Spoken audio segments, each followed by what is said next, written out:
ብፁዕ አባታችን አቡነ ማርቆስ በኢትዮጵያ ኦርቶዶክስ ተዋሕዶ ቤተክርስቲያን የስብከተ ወንጌልና ሐዋርያዊ ተልእኮ መምሪያ ሊቀ ጳጳስ እና የቅዱስ ሲኖዶስ አባል ክቡር መላከ ሰላም አምደወርቅ፣ የዚህ ታላቅ ደብር ዋና አስተዳዳሪ፣ ክቡራን ሊቃውንተ ቤተክርስቲያን፣ የተወደዳችሁ የእግዚአብሔር ቤተሰቦች፣ በልዑል አምላክ በሕያው እግዚአብሔር ስም እንደምን ዋላችሁ? እንደምን አመሻችሁ? እንኳን አደረሳችሁ። ዓለም ለዳነበት መስቀል ለተተከለበት ለዚህ ዕለት ያደረሰን በከበረ ደሙ የዋጀን በኃጢአት ባደፍን ጊዜ ከጎኑ በፈሰሰ ውሃ ያጠበን ብንጠፋ የፈለገን እኛ ወደ እሱ መቅረብ ባቃተን ጊዜ እሱ ወደ እኛ ቀርቦ ወገኖቹ ያደረገን በነገር ሁሉ የረዳን የቅዱሳን አምላክ ልዑል እግዚአብሔር ስለማይነገር ስጦታው ስሙ ለዘላለም የተመሰገነ ይሁን። በምድር ላይ አንድም ጻድቅ ባልነበረበት ዘመን ንጽሕት እንድትሆን የረዳት እናታችን እመቤታችን ቅድስት ድንግል ማርያምን ከፍጥረት ሁሉ ለይቶ ከፍጥረት ሁሉ መካከል መርጦ እናቱ ያደረጋት ምንም እንኳን ለእግዚአብሔር የሚሳነው ነገር የሌለ ቢሆንም በምድር ላይ ከሰው ልጆች መካከል ንጽሕት ሆና እንድትገኝ ለተዋሕዶ ዘመለኮት ወይም አካላዊ ቃልን ጸንሳ ለመገኘት የበቃች እንድትሆን የተዘጋጀች እንድትሆን ያደረጋት እሱ ነውና አምላካችን እግዚአብሔር ስለዚህ ሁሉ ነገር ስሙ የተመሰገነ ይሁን። ወነገረ መስቀሉሰ እበዱ ውእቱ በሀበ ህጉላን ወለነሰ ወበሀበ ነሰ ለእለ ድህነ ኃይለ እግዚአብሔር ውእቱ። የመስቀሉ ነገር ለሚጠፉት ሞኝነት ነው፣ ለእኛ ለምንድን ግን በእኛ ዘንድ ግን የእግዚአብሔር ኃይል ነው። አንደኛ ቆሮንቶስ ምዕራፍ 1 ቁጥር 18 ላይ የምናገኘው ቅዱስ ቃል ነው። በዚህ ቃል መነሻነት ትምህርታችንን እንጀምራለን። የአባቶቻችን አምላክ እግዚአብሔር የአባቶቻችንን ጉባኤ እንደባረከ በእኛም ጉባኤ መካከል ተገኝቶ ጉባኤያችንን እንዲባርክልን እንዲሁም እኔንም ለመናገር እናንተንም ለመስማት የበቃን እንዲያደርገን ቅዱስ ፈቃዱ ይሆንልን። እንግዲህ ብፁዕ አባታችን እውነት ለመናገር ከአትሮንሳቸው ስር ቁጭ ብለን ልንማር የሚገባን ስንሆን በፊታቸው እንድናስተምር ፈቅደውልን ነው እያስተማርን ያለ ነው እንጂ ሁላችንም የሚጣፍጥ አንደበታቸውን የሚጣፍጥ ጣዕመ ነገር የተሰጣቸው ሳይሳፍ የተሰጣቸው ሞገሰ ቃል የተሰጣቸው መምህራችን እንደመሆናቸው መጠን ብንሰማቸው ደስ ይለናል። ስለፈቀዱልን ነው እያስተማርን ያለ ነው እና እንግዲህ ቡራኪዎት የደረሰኝ ብፁዕ አባታችን በተፈቀደልኝ መሰረት ወደ ትምህርት ይገባለሁ። የመስቀሉ ነገር ለሚጠፉት ሞኝነት ነው፣ ለእኛ ለምንድን ወይም በእኛ ዘንድ ግን የእግዚአብሔር ኃይል ነው የሚለውን ቃል ሁልጊዜ ሲሰሙታላችሁ የተለመደ ቃል ነው። ይህንን ቃል ማንሳት የፈለግኩት የእግዚአብሔር ቤተሰቦች ዛሬ እንግዲህ የዮሐንስ አፈወርቅን ትምህርቶች የዮሐንስ አፈወርቅን ስብከቶች ስመለከት ይህንን ቃል ቅዱስ ዮሐንስ አፈወርቅ ያነሳና ምን ይላል? ጽድቅ ስለጎዳቻቸው ሰዎች ነው የሚናገረው። ዛሬ እኔም ልናገር የፈለግኩት ኃጢአት ስለጎዳቻቸው ሰዎች ሳይሆን ጽድቅ ስለጎዳቻቸው ሰዎች ነው። በጽድቅ ስፍራ ስለጠፉ ሰዎች እንጂ በኃጢአት ስፍራ ስለጠፉ ሰዎችም አይደለም። እውነት ነው፣ በዓለም ላይ በጨለማ የሚሄድ ሰው ይደነቃቀፋል አይደል? የሚረግጠውን አያይምና ጨለማ ነውና እንቅፋት ቢያገኘው አይገርምም። በብርሃን የሚሄድ ሰው ቢደነቃቀፍ ግን ያሳዝናልም ይገርምማል። እውነት ነው፣ ውሃ ባጣን ጊዜ ብናልፍ ላይገርመን ይችላል። ውሃ ከሌለ በምን ይነጻሉ? ምላጭ ከሌለስ በምን ይበጣሉ? አይደለም ይባላል። ውሃ ባለበት ስፍራ ወይም በውሃ ውስጥ ሆኖ ማደፍ መቆሸሽ ግን እንዴት ይገርማል! በእውነት ክርስቲያኖች በውሃ መካከል ሆኖ ስለሚያልፉ ሰዎች ነው የሚናገረው ሊቁ።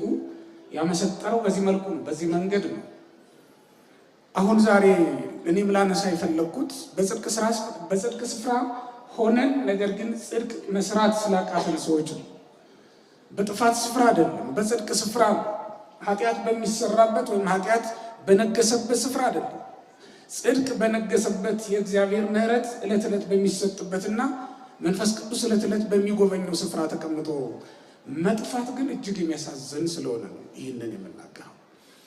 በምድር ላሉትና በደካማ ሥጋ ላሉ ሰዎች ኃጢአት መስራት ከድካማቸው የተነሳ ላይገርመን ይችል ይሆናል አይደል? ነገር ግን ኃጢአትን የጀመሯት መንፈሳውያን መላእክት ናቸው ሲባል ስንሰማ ይገርማል። ምክንያቱም መላእክነት ከሥጋነት የተሻለ ስለሆነ ነው። እርግጥ ነው የፍጡር ባህሪ ጽድቅም ኃጢአትም ይስማማዋል። መለኮት አይደለምና ፍጡር ነውና እንደ ፍጡርነቱ ጽድቅም ኃጢአትም የሚስማማው ባህሪ ነው ያለው። ፍጡር ከሆነ ማንኛውም እንደዚያ ነው። ነገር ግን ከሥጋ ለባሽ ከሥጋዊ ከደማዊ ፍጥረት መላእክት የተሻሉ ናቸው። ያ ማለት ይተኛሉ እንዳንል ለባህሪያቸው አይስማማም፣ እንቅልፍ የላቸውም። ይራባሉ ይጠማሉ እንዳንል መራብና መጠማት የለባቸውም። ሁልጊዜ ቆመው ሁልጊዜ ጾመው ይኖሩ ዘንድ የተፈቀደላቸው ትጉሃን ናቸው። ጽድቅ ሊሰሩበት በሚገባው ስፍራ ተገኝተው ኃጢአት የሰሩ መላእክት መኖራቸውን ስንሰማ ግን እጅግ እንገረማለን። አሁን ይሄ የመስቀሉን ቃል የሚያሳየን ይሄን እሱን ነው ወገኖቼ። ቅዱስ መስቀል ምንድን ነው ከተባለ ዓለም የዳነበት ነው አይደል? አባቶቻችን በያዕቆብ መሰላል ይመስሉታል። በእርግጥ መሰላል የላዩ ወደ ታች የሚወርድበት የታቹ ወደ ላይ የሚወጣበት እንደሆነ ይታወቃል። መውጫና መውረጃ ነው። ነገር ግን እኛ ያለን በታችኛው ዓለም እንደመሆናችን መጠን ታሕታውያን ነንና ምድራውያን ነንና ከምድር ወደ ሰማይ የምንወጣበት መሰላል ሊሆነን ሲገባ የወረዱበት በጣም ብዙዎች ናቸው። ሲጀመርም ላይ ስለነበሩ ግን አይደለም ክርስቲያኖች በዚህ መሰላል አድርገው እግዚአብሔር ዙፋን ድረስ መድረስ ያቃታቸው። የያዕቆብ መሰላል እንደሚታወቀው ላዩ ላይ እግዚአብሔር ተቀምጦበት ነው ያዕቆብ በሕልም ያየው። እግዚአብሔር ላይ ሌው ነው የሚለው መጽሐፍ። እግዚአብሔር በላዩ ላይ ተቀምጦበት ነው መሰላሉ ተዘርግቶ የታየው። ባዶ መሰላል አይደለም፣ እግዚአብሔር ያለበት መሰላል። በዚህ መሰላል ወደ ላይ መውጣት የተሳናቸው አሉ። ከቤተ ክርስቲያን በስተቀር ወደ ላይ ወጥቶ ከክርስቶስ ጋር አብሮ ተሰቅሎ የዳነበት የለም። በዚህ መስቀል ነው የጠፉ ብዙዎቹ። ለዚህ ነው ቅዱስ ጳውሎስ ለሰነፎች ለአይሁድ መስቀል የመስቀሉ ነገር የክርስቶስ የመስቀሉ ነገር የመከራው ነገር የክርስቶስ ሕማማቱ ስንፍና ነው፣ ሞኝነት ነው። በዳንበት በእኛ ዘንድ ግን እግዚአብሔር ኃይል ነው። ድነንበታል፣ ኃይለ እግዚአብሔርን አግኝተንበታልና ነው። የመስቀሉ ነገር በእርግጥ የሚገርም ነው። ዓለምን ከሁለት የከፈለ ድንበር ነው። በእኛና በዓለም መካከል የተተከለ እኛን ከዓለም የለየ ዓለምንም ከእኛ የለየ ነው። የጥል ግድግዳን አፍርሷል። ነገር ግን በአሕዛብና በሕዝብ ወይም በክርስቲያኖችና በዓለም መካከል ደግሞ ምልክት ሆኖ ተተክሏል። አሁን ክርስቲያኖች ወደ ዓለም እንግባ ቢሉ የሚያዩት የሚመለከቱትና እንዲመለሱ ወደ መቅደሱ እንዲገቡ የሚያደርጋቸው ምልክታቸው መስቀል ነው። መስቀሉ ከኃጢአት መስቀሉ ከሞት ይመልሳቸዋል ማለት ነው። ይህንን ይዞም ወደ ሞት መሄድ አይቻልም። ይህንን ይዞ ወደ ሕይወት መንገድ መሄድ ነው የሚቻለው። በክርስቶስ የዳኑ እንዳሉ ሁሉ በክርስቶስ የተጎዱም ደግሞ አሉ። የሚገርም ነው። ኢየሱስ ክርስቶስ ለእኛ ለዳንበት የማዕዘን ራስ የሆነ ድንጋይ ነው። በክርስቶስ ላላመኑና ላልዳኑበት ሰዎች ደግሞ ክርስቶስ የመሰናክል ዓለት ነው። ይሄ ይገርማል። አይሁድ ከጠጡለት አለት ከዛ መንፈሳዊ አለት ጠጥቶ የማይረካ አይሁዳዊ አልነበረም። ያ መንፈሳዊ አለት ሐዋርያችን መምህራችን ቅዱስ ጳውሎስ እንደተናገረው እንደተረጎመው ወኮኩሰ ክርስቶስ ወይቱ እንዳለው ያ መንፈሳዊ አለት ክርስቶስ ነው ብሎ የተረጎመው እውነተኛው አለት ኢየሱስ ክርስቶስ ሲመጣ ግን ጠጥተውለት ከሱ የሚወጣውን ደመገቦ ጠጥተው የዳኑ ጥቂቶች ናቸው። ያኛው ምድራዊውን አለት በ12 በኩል ይመነጭ የነበረውን አለት ከዚያ ጠጥተው በምድረ በዳ እሱን ተመግበው 40 ዘመን ኖረውበታል። ከእውነተኛው አለት ከኢየሱስ ክርስቶስ ጠጥተው መዳን ግን ያልተቻላቸው በጣም ብዙዎች ናቸው። ስለዚህ ክርስቶስ ለሰነፎች የመሰናክል ድንጋይ ሆኗል፣ ለሚድኑበት ደግሞ ሕይወትና መድኃኒት ሆኗቸዋል። ለነቢያትና ለሐዋርያት የማዕዘን ራስ ሆኖ አጋጥሟቸዋል፣ አንድ አድርጓቸዋል ማለት ነው። አናጢዎች አይተው ያላወቁት ድንጋይ ኢየሱስ ክርስቶስ ነው። ሐዋርያው ቅዱስ ጴጥሮስ በመጀመሪያው ቀን ስብከቱ የሐዋርያት ሥራ ምዕራፍ 2 ቁጥር 11 ላይ እንደምንመለከተው እናንት አናጢዎች አይታችሁ የናቃችሁት ድንጋይ እሱ የማዕዘን ራስ ነበረ ይላቸዋል። በምን ሊሰሩት ነው ቤታቸውን? የማዕዘኑን ራስ ማጋጠሚያው የሆነውን አለት ከናቁት ቤታቸውን በምን ሊሰሩት ይችላል? ግድግዳውን ያቆሙታል፣ ግን በምን ያካጥሙታል? ያለዚህ ድንጋይ በስተቀር ደግሞ ሌላ ማጋጠሚያ የላቸውም። የተሰራውን ሁሉ ማጋጠም የሚችለው ድንጋይ ይሄ ነው። እውነት ለመናገር የተነገረውን ትንቢት የተቆጠረውን ሱባኤ መፈጸም የሚችል ከኢየሱስ ክርስቶስ በቀር ሌላ መሲህ ከወዴት ሊያገኙ ይችላሉ? አይሁድ አባቶቻቸው ያሉት በሕይወት ሆነው የሌሉት ደግሞ በመቃብር ሆነው የሚጠብቁት ሌላ መሲህ ከወዴት ሊያገኙ ይችላሉ? የመጣላቸውን መሲህ አላወቁትም። እንዲህ አይነት አናጺ ሲገጥማችሁ ምን ትላላችሁ? በእውነት ክርስቲያኖች እንዲህ አይነት ግንበኛ ቢገጥማችሁ ያቀረባችሁትን ለቤቱ ይጠቅማል ያላችሁትን ጌጥ ይሆናል ያላችሁትን ነገር ሁሉ እየናቀ ቢያጣጥልባችሁ፣ ጥበብ የጎደለው አናጺ ሲገጥማችሁ እኮ ፈታኝ ነው አይደል? እንደ ክርስቲያኖች ጥበብ የጎደለው አናጺ በጣም ፈታኝ ነው። እውቀት የጎደለው መምህር ሲያጋጥም አሁን እውቀት ይጠፋል አይደል? ጥበብ የጎደለውም አናጺ ግንበኛ ሲገኝ ቤት ሁሉ ይፈርሳል እንጂ ቤት አይሰራም። አይሁድም እንደዚያ ነው የሆኑት። ጥበብ የጎደላቸው አናጾች ነው፣ ግንበኞች ነው የሆኑት። የማዕዘኑን ራስ የማያውቅ ግንበኛ ምን ያደርጋል? ምን ይጠቅማል? ቤታችንን አጋጥሞ ካልሰራልን ምን ያደርግልናል? አይሁድ እንደዚያ ነው የሆኑት። የማዕዘኑ ራስ የሚሆነው አለት ቀረበላቸው፣ እነሱ ግን አላወቁትም። ለዚህ ነው ቅዱስ ጴጥሮስ የወቀሳቸው።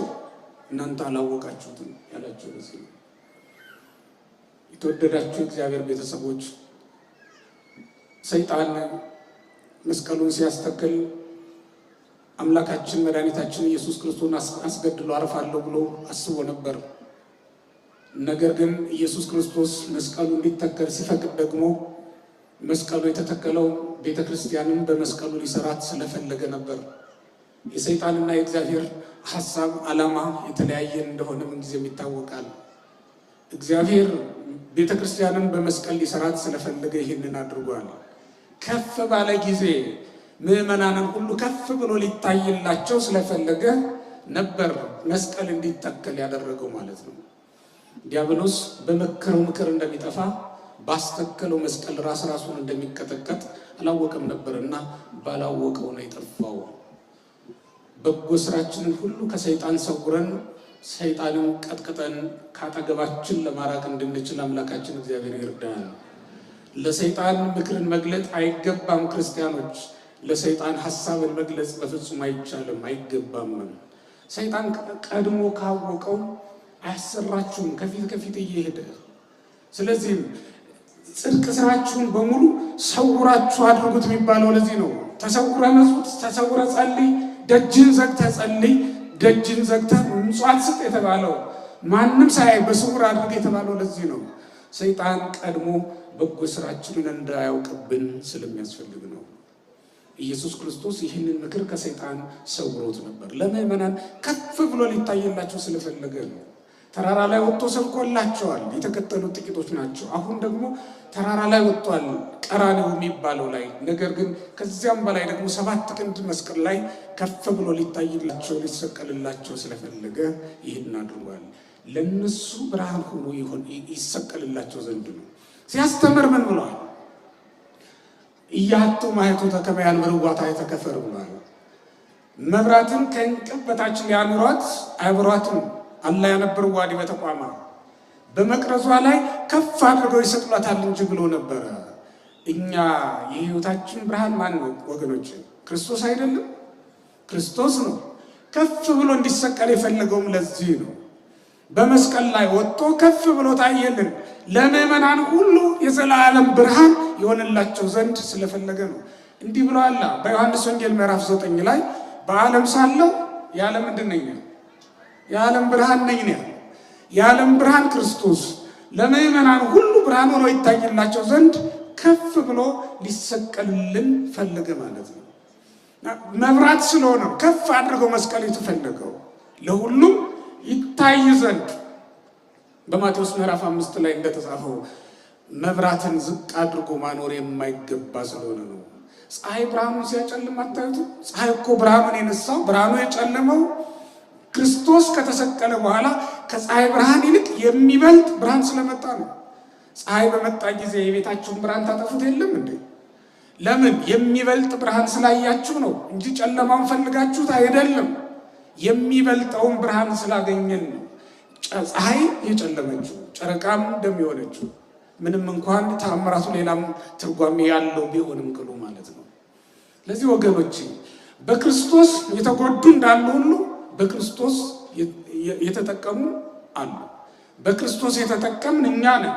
በክርስቶስ የተጎዱ ደግሞ አይሁድ ናቸው።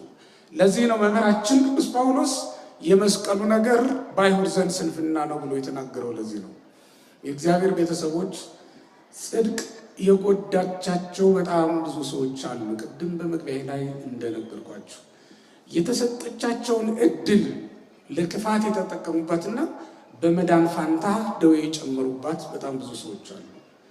በኃጢአት ስፍራ ሆነው አይደለም፣ በጽድቅ ስፍራ ሆነው የጠፉ ብዙዎች ናቸው። በኢየሩሳሌም ሆነው የተጎዱ አይሁድ እንዳለ ሁሉ በቤተ መቅደስ ውሏቸው ማዳራቸውም ሆኖ የተጎዱ በጣም ብዙዎች አሉ። በውሃ ውስጥ የሚኖር አለት እንዳጋጣሚ ሆኖ ብትነኩት ላዩ ላይ አልጌ ሰርቶበት የሚያሙለጭልጭ ሆኖ ለመያዝ እንኳን የሚያስቸግር ቢረግጡትም አንሸራቶ የሚጥል ሆኖ ታገኙታላችሁ። አስቸጋሪ ነው። በውሃ ውስጥ ነው የሚኖረው፣ ግን ላዩ ላይ እድፍ መገኘቱ አይገርማችሁ? በመቅደሱም ውስጥ ሆነው እንዲህ የተጎዱ በጣም ብዙ። በጣም መጠንቀቅ ያለብን በመቅደስ ውስጥም ሆነን ኃጢአት ከጸናችብን ነው። እግዚአብሔር ቤተሰቦች በዓለም ብንሆን ወደ መቅደሱ መተን እንነጻለን፣ ወደ መቅደሱ መተን እናርፋለን። እዚህም ሆነን ኃጢአታችን እረፍት ከነሳችን ግን ወዴት ሄደን ነጻ እንሆናለን? እግዚአብሔር ቤተሰቦች ክርስቶስ ባይመጣ ክርስቶስ እስኪመጣ ድረስ ሕመማቸውን ታግሰውት ይቆያሉ አይሁድ። አሁን ክርስቶስ መጥቷል። ማንን ይጠብቃሉ? ክርስቶስን መጥቶ ድህነት በዓለም ላይ ታውጆ እነሱ ግን በኃጢአት ላይ ኃጢአት እየጨመሩ ነበረ። በስጋውና በደሙ እንዳንፈውሳቸው በስጋውና በደሙ ይቀልዳሉ። ጸሎት እንዳይደረግላቸው በጸሎት ማመንትተዋል። በጸበልም እንዳናድናቸው በጸበሉም ይቀልዳሉ፣ ጸበልም ይነግዳሉ። አሁን እነዚህ ሰዎች ወዴት ወስዶ ማዳን ይቻላል? ክርስቲያኖች በቃል እግዚአብሔር እንዳንመልሳቸው ቃል እግዚአብሔሩን ተላምደውታል። ይሄ ከባድ ነው። እያንዳንዳችንን ሕይወት እንመልከት። የእግዚአብሔር ቤተሰቦች ብዙዎቻችን የተሻለ ትርፍ ማግኘት የሚቻልበት ቦታ ላይ ሆነን ትንሹን ትርፍ ለማግኘት እንደሚተጋ ነጋዴ ሆነናል። ክርስቲያኖች በወርቅ መነገድ እየተቻለ በብር መነገድ የሚፈልግ ሞኝ አለ እንዴ? በብር መነገድ እየተቻለ በሸክላ መነገድ የሚፈልጋለ እንዴ? ወርዶ ወደታች። እኛ እንደዛ ነው የሆነው። ጽድቅን መግዛት የሚቻልበት ስፍራ ላይ ሆነን ጽድቅን እያጣን ያለን በየዕለቱ በጣም ብዙዎች ነን። ጽድቅን እየሰበክን ጽድቅን ማናውቅ ሰዎች ልንኖር እንችላለን።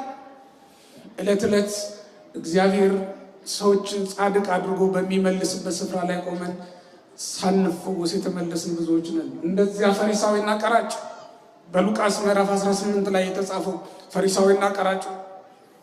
ፈሪሳዊው በጽድቁ ስፍራ ቆሞ የሚያጸድቅ ሳይሆን መቅሰፍት የሚያመጣ ንግግር ይናገር ነበር። ቀራጩ ደግሞ እዚያ ቦታ ላይ ቆሞ ደረቱን እየደቃ ለዚህ ቦታ ያልተገባውን የኔ ኃጢአተኛውን ይቅር በለኝ እያለ ስለ ኃጢአቱ ይናዘዝ ነበር። ፈሪሳዊው አኩተከ እግዚኦ ዘይረሰከኒ ከመ ዝንቱ መጸባሃዊ ይላል። እንደዚህ ቀራጭ ስላላደረከኝ አመሰግናለሁ። ቀራጩ ግን ከራሱ ኃጢአት በስተቀር የሌላውን ኃጢአት አይመለከትም ነበር። መዳን የሚሰጥ ለእንደዚህ አይነት ሰዎች ነው። ክርስቲያኖች እግዚአብሔር በሁለቱም መካከል ዳኛ ነው። ለማን ይፈርዳል? ጸድቆ ተመለሰ የተባለው ኃጢአቱን የተናዘዘው ሰው ነው። ክርስቲያኖች ያ ፈሪሳዊ ቃል እግዚአብሔር ጎድሎት ነው እንዳትሉት የተማረ ነው። ኖረ ወሪት ነው። ለእግዚአብሔር ቤት እንግዳ ነው እንዳትሉት አገልጋይ ነው። እዛው የተሾመ ነው። አሁን ይሄ ሰው እንደገና ኃጢአትን ጨምሮ ተመለሰ። ደዌ ጸንቶበት ነው የወጣው። ባልንጀራው ግን ጸድቆ ተመለሰ ይላል።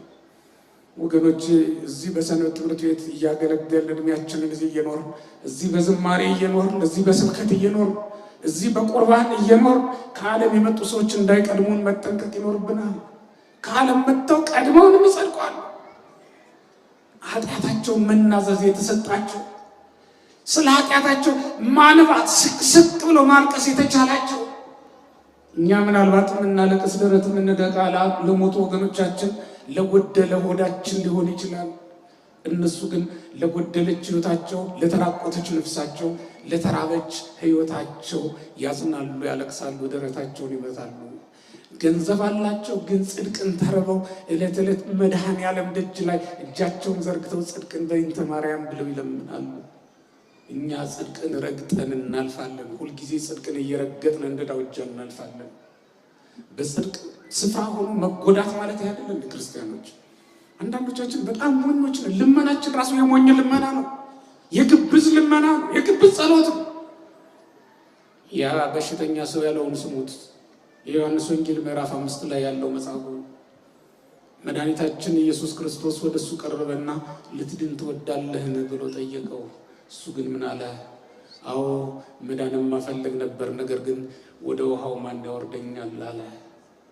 እውነት ለመናገር ከውሃው ይልቅ የሚፈውሰው ዓለምን የሚፈውስ በአንድ ጊዜ ውሃ ውስጥ በሳምንት አንድ ቀን አንድ ድውይ ነው የሚፈውሰው። የተሻለው መድኃኒት ፊቱ ላይ ቆሙለት ነበር። እሱ ግን የለመነው በሳምንት አንድ ቀን ውሃው ሲባረቅ ወደ ውሃው አውርዶ እንዲያስጠምቀው ነበር የለመነው።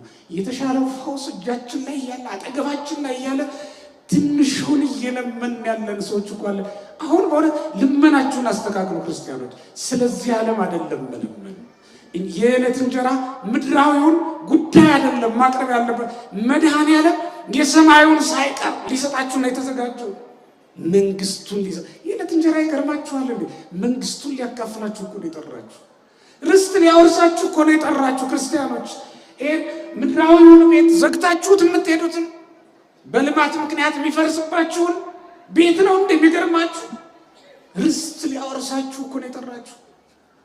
ልመናችሁን አስተካክሉ። ትልቁን ለምኑ፣ ትልቁን ተመኙ። መድኃኔዓለም ፊት ቆሞ ትንሽ ልመና ይዞ መቅረብ ምን ማለት ነው? እንዴት ያለ አለማየት ነው! እያዩ አለማየት ማለት ይሄ ነው። በእርግጥም ክርስቶስ የመጣው የሚያዩት እንዳያዩ የማያዩት ደግሞ እንዲያዩ ነው። በማቴዎስ ወንጌል ምዕራፍ 13 ቁጥር 15 ላይ እንደምንመለከተው አምላካችን መድኃኒታችን ኢየሱስ ክርስቶስ እንዲሁም በዮሐንስ ወንጌል ምዕራፍ 12 ላይ ይሄ ቃል ተጽፏል። ነቢዩ እንደተናገረው የሚያዩት እናያለን ይላሉ፣ አላዩም ይላል። እንሰማለን ይላሉ፣ አልሰሙም። ነቢዩ ኢሳይያስ እንደተናገረው እዘኒክሙ ደንቀው ነው ይላል። ጆሮአችሁ ደንቁሯል ይላቸዋል። ቃሉን ለመስማት ያልታደሉ ናቸው። የሚያይ ሰው አለማየቱ በጣም ይገርማል። እውነት ለመናገር ፀሐይ ወጣም ብርድ የሚለው ሰው ካለ እሱ በሽተኛ ነው። ስጋውና ደግሞ መድኃኒት ሆኖ እየተሰጠ እያለም አሁንም ከነ ኃጢአቱ ያለ ሰው ካለ በእውነት በምን ሊፈወስ ይችላል? ከስጋውና ከደሙ በላይ ሌላ መድኃኒት ሊመጣ ይችላል እንዴ? ከተሰቀለው መድኃኒት በስተቀር ሌላ ምን ሊመጣ ይችላል? እኛ አሁን እንደዛ ነው ይሁን ያለ ነው። ማየት አልቻልንም። መጻጉዕ ያላየው ፊቱ ላይ የቆመውን መድኃኒት ነው። ፊቱ ላይ መድኃኒት ቆሞለት ሌላ መድኃኒት ይፈልግ ነበር። ወገኖች ስጋውና ደሙ ፊታችን ላይ ተዘጋጅቶ ቀርቦልን ሌላ መድኃኒት ምንም እኮ አያስፈልግም። አይሁድ ሞኝነታቸው እንደሆነ ታውቃላችሁ። የሚጠቅማቸውን መድኃኒት የዘላለም ልብሳቸው ክርስቶስን ትተው እጀ ጠባቡን ተካፍለው ይሄዱ ይላል። ያን እጀ ጠባብ ለስንት ሊለብሱት ነው? ዓለም ቢለብሰው ለሁሉም የሚበቃው ልብስ ክርስቶስ እያለላቸው፣ የሁሉም ልብስ ክርስቶስ እያለላቸው ዓለም በሙሉ ቢለብሰው የማያልቅ ክርስቶስ ልብስ ዘይታነ ወከዳም ዘይተ ፈትለ የሚለው አባ ጊዮርጊስ ፈታ ያልፈተለው ልብስ ሸማኔም ሞሮሪያውን እና ማዳወሪያውን ወዲያ ወዲህ ብሎ አመላልሶ ያልሰራው ልብስ ኢየሱስ ክርስቶስ የጽድቅ ልብስ እሱ እያለ በገነት የተራቆተው አዳም ለዘላለም የሚለብሰው የጽድቅ ልብስ ክርስቶስ እያለ ያንን ተካፍለው ሄዱ ይላል። ሞኞች ናቸው። ምድራዊ እንጀራ ለምነው የሚሄዱ የህይወት እንጀራ ሰማያዊ እንጀራ እዚህ እየተሰጠላቸው ካህኑ በቅዳሴ ጊዜ ምን ህብስት ዘወረደም ሰማይ ዲያቆን ከሰማይ የወረደ እንጀራ ወሀበ ህይወት ለኩሉ ዓለም ለዓለም ሁሉ ህይወትን የሚሰጥ ምግብ የሚሆን እውነተኛ መብልና መጠጥ ክርስቶስ ነው። እሱም በልቶ መጥገብ እያለ እሱም በልቶ መጥገብ እየተቻለ የተጎዱበት ብዙዎች ናቸው። ወገኖች በተሰጠን ዕድል ተጠቅመን መንግስቱን ለመውረስ ነው ማሰብ የሚገባን። በተሰጣቸው ዕድል የተጎዱ ብዙዎች ናቸው። የተጠቀሙ እንዳሉ የተጎዱ ብዙዎች ናቸው። እግዚአብሔር እኮ ወገኖች ይህን ዕድል ለኛ የሰጠው ሌላ አገልጋይ አጥቶ እንዳይመስላችሁ። በአንድ ወቅት ሳኦል እግዚአብሔር የሰጠውን ዕድል በአንድ ቀን ስህተት እንዴት እንዳጣ ተመልከቱ። የ40 ዓመት መንግስቱን ነው የተነጠቀው። ለልጁ እንዳይተርፍ እግዚአብሔር ቀማው። በመጽሐፈ ሳሙኤል ምዕራፍ 15 ላይ እንደምንመለከተው ሳኦል እግዚአብሔር ያዘዘው ሂድና አማሌቃውያን ውጋ ነው ያለው። አንድም ነገር አታትርፍ ነው ያለው። ሳኦል ግን ምን አደረገ? ከሰዎቹ ኃያላኑን ከገንዘባቸው የሰባውን የወፈረውን ጥሩጥሩን ይዘውት ቢሄዱ የወፈረው ለመስዋዕት ይሆናል፣ ጠንካሮቹ እነዚህ ኃያላኑ ደግሞ ለሰልፍ ይሆናሉ። ምን ይጎዳሉ አለና ይዟቸው መጣ ይላል። የራሳችሁን ፍልስፍና ተውት ክርስቲያኖች። በቃ እግዚአብሔር ጾሙ ብሎ ካዘዘን መጾም ነው። ቤተክርስቲያን ጸልዩ ካለች መጸለይ ነው። አሁን በእውነት ከእንጀራ መከልከል ሰውን የሚያጸድቀው ይመስላል። ወደ አፍ የሚገባ የሚያረክ ይህን ፍልስፍና ይህን መራቀቅ ተውት። ለጊዜው የቤተክርስቲያንን ትእዛዝ ተቀበሉ። ቤተክርስቲያን ያለቻችሁን አድሩ። ከዚያ በኋላ ነው ሌላው ነው። የሳኦል አይነት ጠባይ ያለባቸው ሰዎች አሉ። ሳኦል አሁን ይሄንን ቢወስዱት ለእግዚአብሔር ምን ይጎዳል አለና ሰብስቦ ወደ ኢየሩሳሌም ይዞ ይመጣ። ለኢየሩሳሌም የማያስፈልጉ መስዋዕቶች አሉ፣ የማያስፈልጉ ነገሮች አሉ። ክርስቲያኖች ምንም እንኳን በዓለም ውስጥ የምታዩቸው ያማሩ ቢመስላቸው ኢየሩሳሌም ውስጥ መቅደሱ ናት ለእግዚአብሔርና ለመቅደሱ የማይሆኑ ነገሮች አሉ። በቃ ወደ መቅደስ ይዘናቸው ልንመጣ የማይገቡ ነገሮች አሉ። እሱን ትቶ መምጣት ይገባል። እድላችንን ያሳጣናልና አሁን ይሄ እድል የተሰጠን ለቁርባን፣ አሁን ይሄ እድል የተሰጠን ለንስሐ፣ አሁን ይሄ እድል የተሰጠን ለአገልግሎት ነው። እግዚአብሔር ሌላ አገልጋይ አጥቶ አይደለም። እኔን ሰባኪ ሲያርግ፣ እኔን እዚህ ቦታ ሲያቆም፣ እኔን እዚህ ቦታ ሲያመጣ ሌላ ስለሌለው አይደለም። እግዚአብሔር የቢታንያ ድንጋዮች አልዘመሩለትም? እስኪ ንገሩ። እግዚአብሔር በራእይ መልአክ ልኮ ቢያስጠነቅቀው አልሰማ ቢል በለዓምን አህያውን አንደበቷን ከፍቶ እንድትመክረው አላደረጋትም? እግዚአብሔር በበለዓም አህያም እኮ አድሮስ እግዚአብሔር ሶምሶን በተጠማ ጊዜ ውሃ የሚያቀብለው ቢያጣ የውሃ ጥም እንዳይገለው በአህያ መንጋጋ ላይ ውሃ አፍልቆ አላጠጣውም? እግዚአብሔር ከምድር ላይ ያፈልቃል ስትሉት ውሃ ካለት ላይ ያፈልቅላችኋል። እግዚአብሔር ከለመለመ መሬት ላይ አፍልቆ ያጠጣኛል ብላችሁ ስትጠባበቁት ከደመና ያወርድልኛል ስትሉት ውሃ ከአህያ መንጋጋ ላይ አፍልቆ ሊያድናችሁ ይችላል። ከየት እንደሚያመጣው እኮ አታውቁትም። እግዚአብሔር አገልጋይ ጥረት ያለበት እንዳይመስላችሁ። እድል እየሰጠን ነው ለኛ እንድንባረክ ማለት ነው። እና በተሰጠን እድል ለምንድን ነው የምንሞተው? በተሰጠን እድል መቅረብ የተሰጠን እኛ ነን። እግዚአብሔርን ማግኘት በዘመናችን የተፈቀደልን እኛ ነን። ክርስቶስ በአብርሃም ዘመን ቢመጣ፣ ክርስቶስ በይስሐቅ በያዕቆብ ዘመን ቢመጣ፣ ክርስቶስ በ12ቱ አባቶች ዘመን ቢመጣ በክብር ባልተቀበሉትም ነበርን? ክርስቶስ በዳዊት ዘመን ቢመጣ ለዓይኖች ረፍትን፣ ለሽፋሽፍቶች ለጉንጮች ረፍትን አልሰጥም ብሎ ዳዊት የማለው የእግዚአብሔርን ማደሪያውን እስካገኘ ድረስ መቆሚያውን እስካገኘው ድረስ ብሎ የማለለት በመዝሙር 131 ላይ እንደምናነበው ዳዊት እንዲህ ብሎ የተሳለለት ክርስቶስ በዘመኑ ቢመጣ ኖሮ ዙፋኑን ለቆ ቤተ መንግስቱን ለቆ ባላስቀመጠውም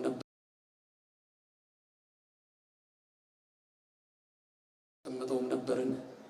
በእውነት እግዚአብሔር ይመጣ ዘንድ ምልክት እንዳለው እግዚአብሔር እንደሚመጣ ምልክት ሆኖ በተሰራው በመገናኛው ድንኳን ወድቆ ለመኖር የተሳለው ዳዊት ክርስቶስ በዘመኑ ቢመጣ ኖሮ ለሰሎሞን ዙፋኑን ይለቅ ነበር፣ ለክርስቶስ አልነበረም። አይሁድ ግን በዘመናቸው ይሄ ድል ተሰጥቷቸው አልተጠቀሙበትም። በዘመናቸው ክርስቶስ መጣላቸው፣ ድንግል ማርያም በመካከላቸው ተገኘችላቸው፣ እነሱ ግን አልተጠቀሙበትም። ሰው እንዴት በእውነት ክርስቲያኖች እንዴት በመቅደስ ውስጥ ኃጢአት ሰርቶ እንደገና ይጎዳል? ሰው እንዴት በስጋውና በደሙ ሊጸድቅ ሊከብር ሲገባው እንዴት በስጋውና በደሙ ይኮነናል? ሰው እንዴት በመልካም አገልግሎት ውስጥ ሆኖ በመልካም አገልግሎት እንዴት ይጎዳል? ሰው እንዴት በጸሎት ይጎዳል? ጸሎት እየጸለዩ ባቀረቡ በልባቸው ውስጥ በመጣባቸው ነቀፋ ምክንያት የተጎዱ በጣም ብዙዎች ናቸው። ምጽዋት እየሰጡ ከንቱ ውዳሴ ስለቀላቀሉበት የተጎዱ በጣም ብዙዎች ናቸው። ስለዚህ በመልካም አገልግሎት ውስጥ ሆነን እንዳንጎዳ ነው በደንብ መጠንቀቅ ያለብን። በደንብ መጠንቀቅ ያለብን በዚህ ነው። እንደ ድል ሆኖ ለኛ የተሰጠው ለማንም አልተሰጠም። ምክንያቱም እኛ በመቅደስ ውስጥ እንኖራለን። እኛ መስቀሉ የተተከለበት ስፍራ ላይ እንኖራለን። የመስቀሉ ጥላ ስር አርፈናል። እዚህ ቦታ ላይ መጥቶ ሽፍታ መዳን እንደሚችል ደግሞ አይተናል በቅዱስ ወንጌል። ሽፍታ ሌላ አይደለም። ትንሽ የጽድቅ ስራ ያለችው ሰው አይደለም።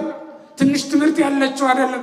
ምንም ትምህርት የሌለው ጉባኤ ያልዋለ ምንም ስብከት ያልሰማ አንድ ቀን መጥቶ ከክርስቶስ ጋር እኮ ፈያታዊ ዘይማን የቆየው 3 ሰዓት ነው። ምናልባትም በዛች ሰዓት ተጠቅሞ ነው የጸደቀው። መስቀሉ ስር መጥቶ በጥቂት ጊዜም እንኳን ቢሆን መለወጥ ከተቻለ መዳን ይቻላል። ክርስቲያኖች ሙታንን የጠቀመ እኮ ነው የክርስቶስ ሞት። ተመልከቱት። አይሁድ የሞቱበት፣ አይሁድ የተጎዱበት፣ ክርስቶስ አይሁድ የተጎዱበት የመስቀሉ ነገር ሙታንን ጠቅሟል። ምክንያቱም ከመስቀሉ እግር ስር ከ500 ብቅ ከ600 ዝቅ የሚሉ ሙታን ተነስተው አይተናቸዋልና ነው። ስለዚህ እግዚአብሔር ቤተሰቦች ሁሉን የሚጠቅም ለሁሉ በረከትን የሚሰጥ መስቀሉ እግር ስር ነው ያለነው። እዚህ ስር ሆኖ ሐሜት ምንድን ነው? እዚህ ስር ሆኖ ነገር መስራት ምንድን ነው? መስቀሉ ስር ሆኖ የማይገባ ስራ መስራት ምንድን ነው? ወንድምን ከፍና ዝቅ አድርጎ ማየት ምንድን ነው? ሰዎችን መናቅ፣ ማቃለል፣ ማሽሟጠጥ ምንድን ነው? መስቀሉ ስር ሆኖ ይህን ሁሉ ማድረግ እንዳይሆን ከተጎዳን የት ሆነን ልንጠቀም እንችላለን? እግዚአብሔር ቤተሰቦች አባቶቻችን አስተውሉ። ሲኦል ውስጥ ሆኖ ነው የጸደቁት። ሲኦል ድረስ ነው ወንጌል የሄደችላቸው። ሲኦል ድረስ ነው ጽድቅ የሄደችላቸው። እኛ ግን ገነት ውስጥ ሆነን መጽደቅ ካቃተን ወዮ ለኛ በእውነት። ሲኦል ውስጥ ሆኖ ወንጌልን መስማት ከተቻለ ገነት ውስጥ ሆኖ እንዴት ወንጌል አይሰማም? እግዚአብሔር ቤተሰቦች አሁን እኮ ያለነው ገነት ውስጥ ነው። ቤተክርስቲያን የቱን ልንሰማ ነው? እዚህ ሆኖ ወንጌል የማይሰማ ሰው አለ። እንደፈለገው የሚተረጉም እንደፈለገው የሰባኪውን ሕይወት እያወጣ እያወረደ ስለ ሰባኪው እያሰበ የስብከቱ ጊዜ ያበቃል። በቃ የሰባኪው አድናቂ እንጂ በቃ በወንጌል የማይለወጥ ሆኖ ይኖራል። በወንጌልም ካልተለወጠ ወንጌልንም መበያያ ካደረጋት መነጋገጃ ካደረጋት ወንጌሉንም ለንግድ ካደረገው ይህ ሰው በምን ሊጸድቅ ይችላል? ማዘለዚ ሰው ነው። ፈያታዊ ዘጸጋምን ሁልጊዜ የምናነሳው እኮ ወገኖች፣ ይሁዳን ሁልጊዜ የምናነሳው እኮ መድኃኒቱን ሽጦ ህመም የገዛ ሰው ስለሆነ እኮ ነው። መድኃኒት ሽጦ ደዌ ይገዛል። እስኪያስቡት፣ ፈውሱን ሸጦ ለራሱ ደዌን ገዛ፣ ህይወቱን ሸጦ ሞትን ገዛ።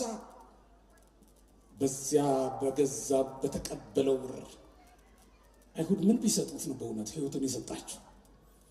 አይሁድ ምን ቢሰጡት ነው ምግቡን አውጥቶ የሰጣቸው? ዘላለም ምግቡን ሁልጊዜ የሚመገበውን ምግቡን አውልቆ ሁልጊዜ የሚለብሰው ልብሱን አውልቆ የጣለላቸው ምን ቢሰጡት ነው? ምን ተወሃቡከ አይሁድ ይላል ቅዱስ ያሬድ። በሙሉ ተሰብስቦ መጥቶ ፀሐይን ልግዛችሁ ቢላችሁ ልትሸጧት ትችላላችሁ? በምን እንዴት አድርጋችሁ ልትሸጧት ትችላላችሁ? አትሸጡትም። በእውነት ይህ ዓለም በሙሉ የእናንተ ሆኖ ሰው ሁሉ እየመጣ ልግዛችሁ ቢላችሁ ልትሸጧት ትችላላችሁ? እናንተ አንዲት ነፍስ አለቻችሁ። ያችን ነፍሳችሁን የሚገዛ ገዥ መጥቶ ገዥ አግኝታችሁ እንግዛችሁ ነፍስን ልገዛ መጥቻለሁ ብላችሁ ልትሸጧት ትችላላችሁ? ትስማማላችሁ? ነፍስን ልግዛችሁ ብላችሁ? ክርስቶስ እኮ ከነፍሳችን በላይ ነፍሳችን ነው፣ ከሕይወታችን በላይ ሕይወታችን ነው። ወገኖቼ እንዴት ሕይወት ይሸጣል? እንዴት ነፍሱን ይሸጣል? አባቶቻችን ነፍሳቸውን የሰጡለት ክርስቶስ ከነፍሳቸው በላይ አስፈልጠው ስለወደዱት አይደለም። ራሳቸውን የሰጡለት ክርስቶስ ከራሳቸው በላይ አስፈልጠው ስለወደዱት አይደለም። አሁን በእውነት ወገኖቼ ከአንገት በላይ ያለውን አካልህን ወደዋለሁና ቆርጬ ልግዛህ ቢላችሁ ትሸጡታላችሁ? ምናልባት ጸጉርሽን ወድጀዋለሁና ጸጉርሽን ልግዛሽ በዚህን ያህል ብር ቢል ያቀረበው ዋጋ የሚያማልል ከሆነ ጸጉሯን የምትሸጥ ሴት ልትኖር ትችላለች። የተገዛ ጸጉርም የሚያደርጉ ስላሉ ማለት ነው። ግን ሰው ራሱን ሊሸጥ ይችላል? ንገሩ። ትሸጣላችሁ? ትሸጣላችሁ? ማን ይሸጣል? ይሁዳ ራሱን ነው የሸጠው። ክርስቶስ የቤተክርስቲያን ራስ ነው፣ እኛ ደግሞ አካልና ብልት ነን። ይሁዳ የሸጠው ይሄንን ነው ወገኖች። ወርቅ እንዴት በብር ይሸጣል? ወርቅ እንዴት በሸክላ ይሸጣል? የዚህ ዓለም ገንዘብ ሸክላ ነው፣ የሚበተን የሚጠፋ። ክርስቶስ ደግሞ ወርቅ ነው፣ የምንከብርበት የምናጌጥበት፣ ዕንቁ ነው፣ የምንበራበት የምንደምቅበት። ሙሴ ባህሩን የከፈለባትን ያችን በትር ፈርዖን በዙፋኑ ለውጠኝ ቢለው ይለውጠው ነበር? እስኪ ተመልከቱት። አይችልም። ምክንያቱም የፈርዖን ዙፋን ባህር አይከፍልማ። የፈርዖን ዙፋን ከአለት ላይ ውሃ ያመነጭና ሊሆን አይችልም። እንዴት ይሆናል? ከፈርዖን ዙፋን የምትበልጥ ቀጭኗ የሙሴ በትር በምንም ልትለወጥ አትችልም። ገባሪተ ተአምር ነች። መስቀል እንዲህ ነው ወገኖች። መስቀል የክርስቶስ መስቀል ማለት ይሄ ነው። ማንም ሊያስጥለን አይችልም። እንጠቀምበት እንዳለበት። ሰው እንዴት በእውነት የእመቤታችን የቅድስት ድንግል ማርያምን ንጽህናዋን ቅድስናዋን አምኖ መጠቀም እየተቻለ ንጽህናዋ ቅድስናዋ ሁልጊዜ ጥያቄ ኖሮበት እንዴት ሲጎዳ ይኖራል? የተቻለው ንጽህናዋን ቅድስናዋን አይቶ ለሰው እንዲህ ያለ ጸጋ የሰጠ እግዚአብሔር ለሰው እንዲህ ያለውን አቅም ችሎታ የሰጠ ለመላእክት እንኳን ያልተቻለው ለሷ ሲቻላት አይቶ መደነቅ ነበረበት። ያንንም አይቶ ንጽህናዋን ቅድስናዋን ሰምቶ በንጽህና በቅድስና ለመኖር መወሰን ነበረበት። መቁረጥ መከተል ነበረበት። ግን እንዴት ንጽህና ቅድስና ፈተና ሆኖበት ይጠፋል ወገኖቼ? የቻለ መድኃኒት ፋብሪካ ይሰራል አይደል እንዴ? ያልቻለ ሰው እንዴት መድኃኒት ፋብሪካ ይጥፋ ብሎ እንዴት በእውነት እንቅስቃሴ ይጀምራል? እኛ ክርስቶስ መድኃኒታችን ነው። በስጋው በደሙ አድኖናል። ቁስሉ ፈውስ ሆኖናል። ህመሙ አድኖናል እንላለን፣ እናምናለን። ግን ይሄ የሚያከራክራቸው ይሄ የሚፈትናቸው ደግሞ በጣም ብዙዎች ነው። አምላክ አይታመምም ብሎ የሚያስቡ ደግሞ አሉ። እውነት ለመናገር አምላክ ባልሆነ ባላዳነን ነበር። ሰው ባይሆን ደግሞ ባልታመመልንም ነበር። ሰው በመሆኑ ታመመልን፣ አምላክ በመሆኑ ማዳነን። እንዲህ ነው የሆነው። ዮሴፍ ኒቆዲሞስ ሊገነዙት ዝቅ ሲሉ እኮ መላእክት ዙሪያውን ከበው ቅዱስ እግዚአብሔር ቅዱስ ኃያል ቅዱስ ሕያው ዘኢይመውት እያሉ ሲያመሰግኑ ሰማችሁ። እነሱም አብረው ይህን ምስጋና ማመስገን ቀጠሉ። በመጽሐፍ ኪዳን መግቢያ ላይ የምንለው ይሄ ቅዱስ እግዚአብሔር ቅዱስ ኃያል ቅዱስ ሕያው ዘኢይመውት የሚለው እሱን አብረው ከሱራፌል ጋር የዘመሩት ነው። የሱራፌል ዝማሬ እኮ ነው። ሱራፌል እየተገነዘ እያለ ቅዱስ ቅዱስ እያሉ አክሊላቸውን እያወረዱ ሲሰግዱለት አዩአቸው ዮሴፍ ኒቆዲሞስ። እነሱም አብረው ይሄንን ቅዳሴ ቀጠሉ። ዛሬም ቤተክርስቲያን ሁልጊዜ ይሄንን ስትዘምረው ስታመሰግንበት ትኖራለች። ይሄንን ያደረገልን ይሄንን ምስጢር የገለጠልን አምላክ ስለሆነ ነው ወገኖቼ። ስለዚህ በሱ የተጎዱ እንዳሉ ሁሉ በሱ የተጠቀሙ አሉ ወገኖቼ። እነሱም ተዋቸው። ስለኛ እናስብ፣ ስለኛ እንነጋገር። መስቀሉ ስር ሆነን የጠፋንኛ፣ በጽድቅ የተጎዳንኛ። ጽድቅ ጎዳችን እኮ አንዳንዶቻችን የጽድቅ ስፍራው ላይ ሆነን ተጎዳ። ግብፅም በአሁኑ ኃጢአት ቢሰራ ጣዖት ቢያመልክ እኮ ሰው ይገርማል አይደል? ላይገርም ይችላል አይደል? ምክንያቱም ግብፃውያን ጣዖት አምላኪዎች ናቸውና። ከግብፅ ካወጣን በኋላ ግን በእውነት ታቦቱ እስኪመጣልን አለመጠበቅ ግን ያሳዝን። ከግብፅ ከወጡ በኋላ ጣዖት ማምለክ የጣዖት ፍቅር ተሸክሞ አሁንም ከግብፅ መውጣት ምን ጥቅም አለው? ንስሐ አባትም ካፈጁ በኋላ አሁንም ኃጢአት፣ ንስሐም ከገቡ በኋላ አሁንም ኃጢአት፣ ከቆረቡ በኋላም አሁንም ኃጢአት። እንጽደቅ እንጂ ወገኖቼ። እርግጥ ነው ያለነው መስቀሉ ስር ነውና ሕማም እንሰማለን፣ ጩኸት እንሰማለን። የአይሁድ ግርግርት አለ በአንድ በኩል፣ በሌላ በኩል ደግሞ የክርስቶስ ሕማም አለ። እሱን እናስባለን። ግን ግዴላችሁ መዳን ይገባናል። በተሸክምነው መስቀል የቆምንበት መስቀል አጠገብ ሆነን መዳን ይገባናል። ትዳር መስቀል የሆነባችሁ፣ ምንኩስና መስቀል የሆነባችሁ፣ ድንግልና ብቸኝነት በራሱ መስቀል የሆነባችሁ፣ በዚህ ዓለም ስትኖሩ ክርስትና መስቀል የሆነባችሁ ክርስቲያኖች፣ ይህ በአይሁድ ዘንድ ስንፍና የሚመስለው መስቀል በእኛ ዘንድ ግን መድኃኒት ነውና ልትድኑበት የተተከለ ነውና በእውነት ልትድኑበት ልንድንበት ይገባል። ክርስቲያኖች ያስተማረን የመከረን እግዚአብሔር ስም የተመሰገነ ይሁን። እግዚአብሔር